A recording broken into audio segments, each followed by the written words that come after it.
129 million was raised for a unknown reason. Imagine the case has not been stated. Hiyo ni kesi hewa ama air. But he paid 50 million to the advocate. In the Environment and Land Court, case number 379 of 2018. Unknown. But they decided to fix a case number. But there is no case in such a situation. F.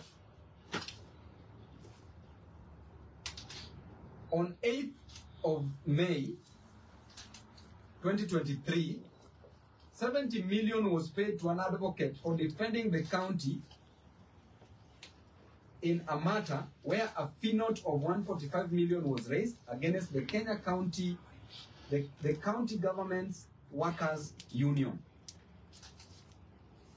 That is 2023. A further 70 million paid just to represent county government's workers union. While the county, remember, has a legal department where there are advocates who can do these works. Right? G. On 17 mwezi wa saba 2023, 30 million was paid to an advocate for defending the county in a matter where a fee note of 116 million was raised on alleged threats on county workers' pension fund. Just threats. You issue a threat, you are taken to court, an advocate is paid 30 million. H. Even those who have cases for murder, cases for terrorism, they don't pay advocates such amounts. H. On the 17th of March 2023, 20 million Kenya shillings was paid to a law firm for defending the county government in a matter which is before the High Court, a miscellaneous case number 123 of 2017.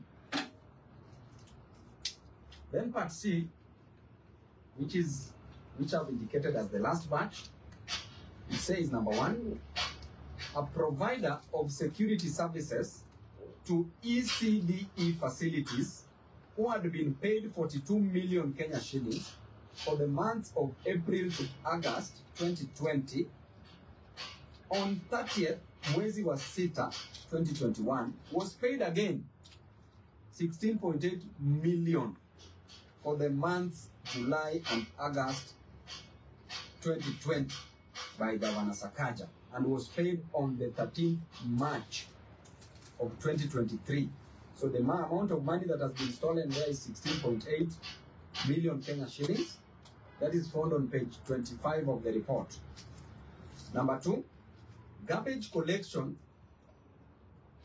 paid for at 145.9 million without any documentation and handwritten receipts issued despite Dandora Weighbridge being capable of generating official receipts. Tunaelewana vizuri? Hapa mmepotea wenzangu, watu wa media. Tuko sawa? Najua hii kitu inaweza kufanya mtu aruke kutoka hapa dirisha mpaka chini ya society. Hii pesa hii, that is found on page 25. Number 3, a paltry 27 tippers were purchased at a whopping 772 million. Hey, Sakaja, sacks. Hey, hii ni dishi na county kweli. A paltry 27 tippers, hizi lori za kubeba takataka, were purchased, zilinunuliwa at 772 million. Which means that lori moja, mtu anipigie hesabu hapo haraka, 772 divided by 27,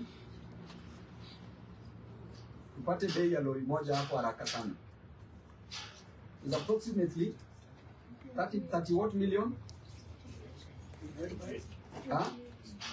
28 million. So lori moja ya tipa ilinunuliwa at 28 million.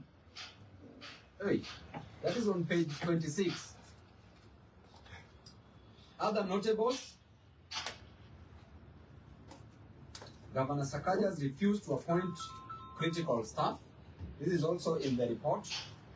Number 1, as critical as a county secretary who serves as a secretary to the cabinet and head of county public service is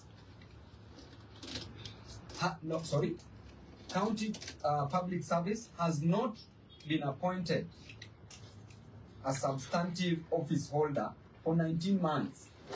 Someone is still acting with restricted powers. Number 2, on the 35 accounting officers, only 29 have been appointed 19 months down the line. The question is, aren't there enough qualified people in Nairobi to do the jobs? Why haven't we appointed the 16 remaining? Number 3, there is a case seeking to nullify the appointment of Sakaja's County Public Service Board members due to breach of the law. So that means clearly that he's a lawless man, as you can see. And therefore,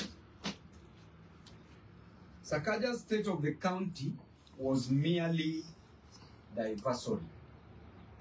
Number 1, the big projects, building primary school classrooms, which is not his duty, as he was purporting and saying, that is a function of the national government.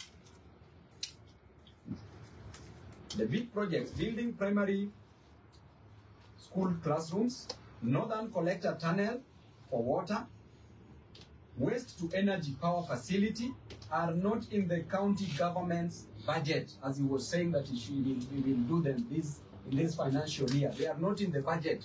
Therefore, he cannot do that which is not in the budget.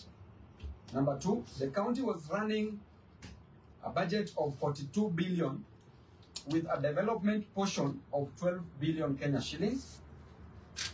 So the question is, where does this money go to? Because this financial year, clearly, Sakaja has only spent 400 million Kenya shillings. So where is the rest of the 12 billion? We are finishing our financial year in June. Number 3, as of 31st December 2023, end of financial year 2023-24, Sakaja had only collected 3.8 billion in on-source revenue. How can he lie that he collects the budgeted 19 billion on the on-source revenue? And if indeed he said that he collects that, then where is the balance, the deficit? Where has this money been taken to? Because he says that he collects money. So where is this money taken to? Number 4, Dishina County is getting funding from government development partners, from the national government, from the county government. And kitchens being built by the county government. Who is this so-called implementing partner? They have not been mentioned anywhere. Where and what is the contract between them and the county? That's a sensitive docket where you cannot say that you are in a contract with somebody and that contract is impliedly. The contract must be expressly. It must be put down on paper because that's a sensitive docket. We are dealing with children. We want Governor Sakaja to come out and account to the people of Nairobi on the specific resources budgeted for and entrusted with him from the equitable share of revenue, which is 20 billion Kenya shillings, on-source revenue of 19.9 billion Kenya shillings, and 3 other additional conditional allocations of 2 billion Kenya shillings.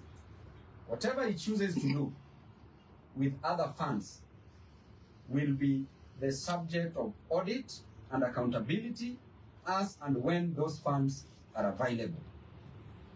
Therefore, the people of Nairobi are not interested in drama. They are not interested in dimples anymore and damn talks. They need services in all the fundamental areas where the Constitution devolved functions to counties. Thank you very much, and God bless you all. So, I'll give you this